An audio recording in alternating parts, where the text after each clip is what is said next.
Can you explain how it got like that? It just basically escalated. We didn't, we planned it that way. It just kind of happened. So it's just been that way we've lived that way for years, and just kind of escalated from one place to another. For where we lived before, it was kind of like that too, but nothing was actually planned to be that way. It just happened. This house that you live in right now, you've accumulated so much stuff in such a short period of time that the authorities might condemn it. Can you tell me your reaction to that? Well, they said if we don't get it cleaned up to where they want it to, they will condemn it and throw us out. Okay. You aware of that too, Patty? Yeah, that's what they say. If you observe the twins' behavior, it looks like they're dealing with some kind of arrested development. Their brother died when they were 10, and it was very traumatic, of course, for the both of them. And how do they deal with their trauma and their anxiety? They acquire things. And the concern that's on the table right now is you might lose this house. This house that you live in right now. You've accumulated so much stuff in such a short period of time that the authorities might condemn it.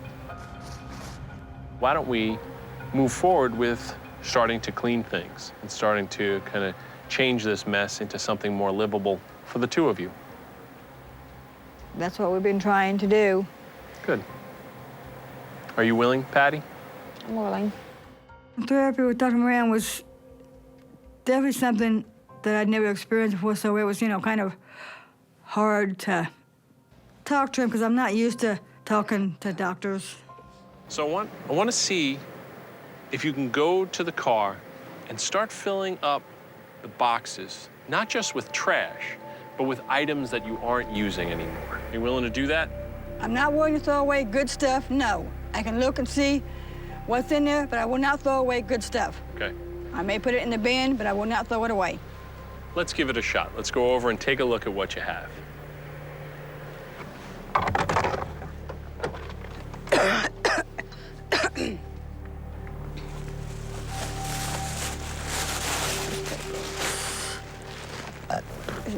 How's it going for you?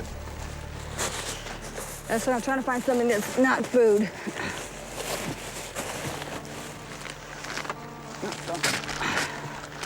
Not throwing any books. Phyllis, you've been in the doorway here for a little over 3 minutes, and I haven't seen you pick too much out. Well, it's because I'm not throwing away good magazines, books. Phyllis, I see that you are struggling to fill this bin up within a short period of time. It's because most of the stuff I'm finding is food.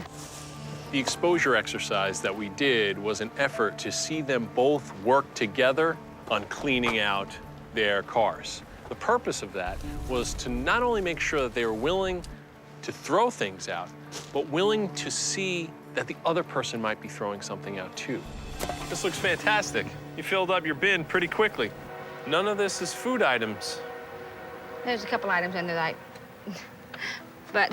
Okay. But you made some tough decisions, it looks like. Why don't you tell me what you were thinking as you were willing to throw out this stuff? It needed to be done. It needed to be done. Good. I'm proud of you. You made some significant steps here. During the exercise, Patty really stepped up. She was willing to throw out items that might have some worth to it. And she showed herself to be the big sister. She was able to be a leader, to be able to show the logic behind throwing things out. And I think that's important because she started to let her sister know that significant steps need to be taken. Some of the things in that van look like they might be of some worth to you. Are you willing to throw them out in the service of saving your home?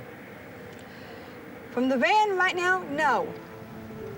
I don't think my sister's gonna handle cleanup day tomorrow very well because there's a lot of things that I know she does not want to get rid of because she does not think they need to be gotten rid of. So it's gonna be very hard for her to get through cleanup day tomorrow. You know we're gonna have to throw a bunch of that stuff away that, even though you want to keep it. So I'm going to give it my best shot. That's all I can promise. You know we have to throw a bunch of that away. I said I'm doing my best shot. That's all I can promise. We're gonna have to. You're gonna have to do better than that. I'm sorry. If we don't get it cleaned up the way they want to on cleanup day, they will end up condemning the house and kicking us out. It's gotta be done.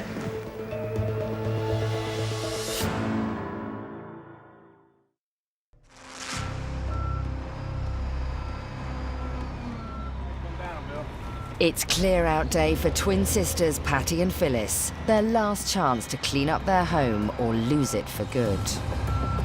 The time is now. They were given 30 days by the board. And if they don't get this done now, they're going to find themselves in the same situation that they've been in before. Unfortunately, very familiar ground to them, and they're going to be without a home. Assisting are a team of expert haulers, professional organizer Janine Adams and clinical psychologist Dr. Moran. Good morning, everybody. I'm Dr. DJ Moran, and I'm a clinical psychologist here essentially to support Patty and Phyllis today with what is really a courageous effort on their part. So what I'd like to do is make sure that we all realize that we're here to support them in a very valuable effort that they're going forward with and we're helping them with. And that is to continue to live together in their home in a healthy way. Before the team can begin, they must also be briefed by biohazard expert Eduardo Lopez on the threats they may encounter in the twins' home. I've already done a walkthrough of the house, and basically, there's certain threats that I've been able to identify that could potentially cause you some harm. E. coli, typhoid, paratyphoid, and cholera. We have the hantavirus, which is essentially from the rodent feces, gastroenteritis, and hepatitis A. What I've been able to identify are only potential threats. But if you wear the proper personal protective equipment, you're going to be fine today, okay? And make sure that it's always intact. So from here, basically is let's go ahead, everybody gets suited up. We're going to go around back and start with that process. I'm feeling a bit anxious that we can get it done to their satisfaction in the time frame that we have, but we're going to do what we can do and hope for the best. This is literally as far as I can get it open.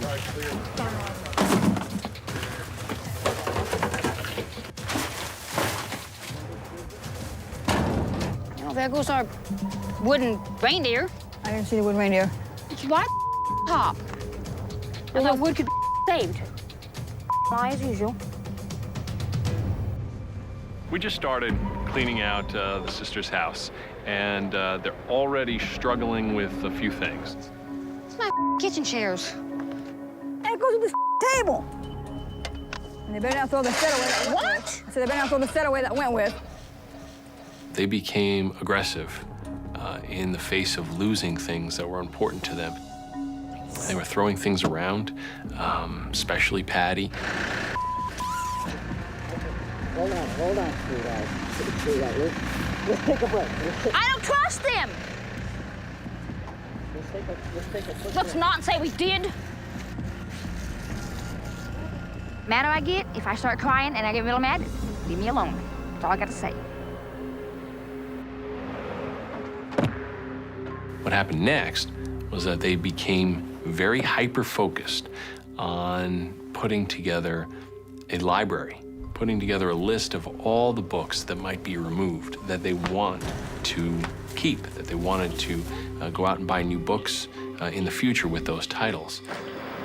I wasn't done. It was Donna Clayton. I'm just sworn I wasn't finished with the other stuff. Now you done? Go on. My sister is writing down some books that we can't keep and they're irreplaceable. Some you can't find again.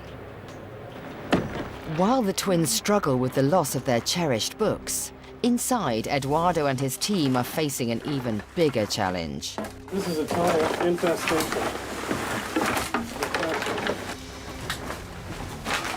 It was like starting a bicycle in 10th gear.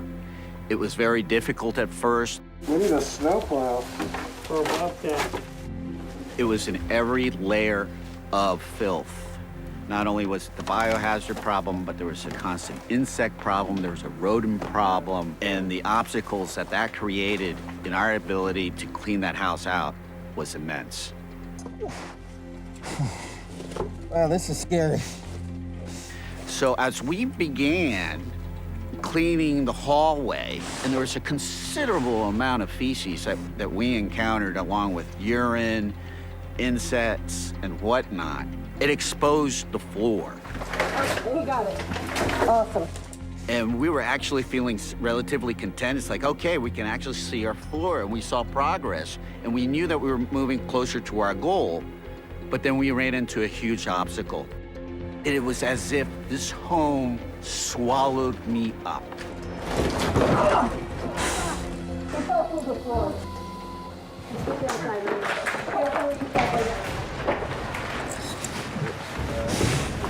So, discovered a hole. That floor is certainly a very dangerous aspect of this cleanup, as I've illustrated. But that problem, I'm sure, is not just contained to that area. Let me rip it up for you. Once the biohazard team had fallen through the floor, they called me in to evaluate the structure, and the danger and the condition of the home became very, very real at that point. I don't know how in the world I could let these folks stay in here tonight. Or any night. In good conscience, I don't see either. We could have failure in other areas as well. I mean, this might just be the tip of the iceberg. Do you believe it's safe to continue, or should we start pulling everybody out?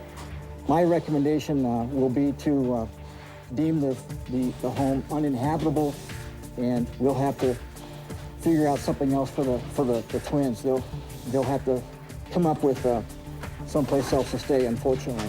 We were trying to avoid this decision, but I don't see any other way at this time. The twins are going to have to find someplace else to stay, and the house will be condemned, and they will be essentially homeless.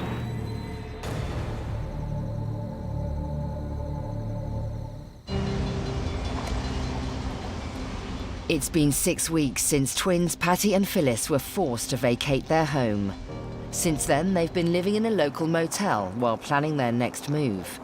Today, with the help of Code Enforcement Officer Robert O'Rea, they've returned to save what's left of their belongings. I've got eyes. Shut up. You're pissing me off. Can you help getting out? No. Good morning, ladies. Hello, Robert. Hi, good to see you again. Hello, Robert. We had some estimates from the contractors, and we determined it would be probably in excess of $60,000 or more to completely rehab the house. The cost of replacing everything in there was just wasn't feasible. I understand you have some pieces of furniture and things on the inside that you'd like to recover. Is that right? Yeah. We've got to get it done today. We're out of time here, and Other stuff we need to get out too. well, Yeah. we'll get there. We're going to spend as much time as we need to today to get all those things out of here. We need to get done today because we had the help today, and we could not move them ourselves because they're too heavy for the two of us just to move by ourselves, so we need the help. The stuff we need to get is in here. So I have to move stuff around to get to it. This chest of drawers, or this is a dresser. That chest of drawers and that chest of drawers. One old chest of drawers that I know is over 60 years old, they're what matters most, besides her, my sister. And although the twins are saying goodbye to their old home, they're looking forward to what their future holds. We've learned that we don't need a lot of the stuff that we think we need. We don't need all that stuff. We just need a place to stay and be together and move on. In recent weeks, the twins have moved on. With a payout from their retirement plan, Phyllis and Patty have been able to purchase a 2-bedroom house just outside of town. Just bought a new house, so it's pretty nice. This is our brand new house. You see this stove and the dishwasher we got in here? Yeah. You see this? I like the top on that. That's cool. Get it back in there. Well, I know the way we was living before wasn't good for either one of us. So in a lot of ways, we are better off. Okay, this is our bookshelves all over the place that we didn't have before to put our books in. And it's our new living room, and it has a built-in desk, and has a fireplace, and has a bay window. When I see the new house, I look at it as an empty slate to start over and keep things more organized and cleaned up, and a lot better than things have been. The only thing I don't like about it is it doesn't have a bathtub. Otherwise, it's pretty neat. I'm really looking forward to the new house. It's gonna be like a new beginning for the two of us.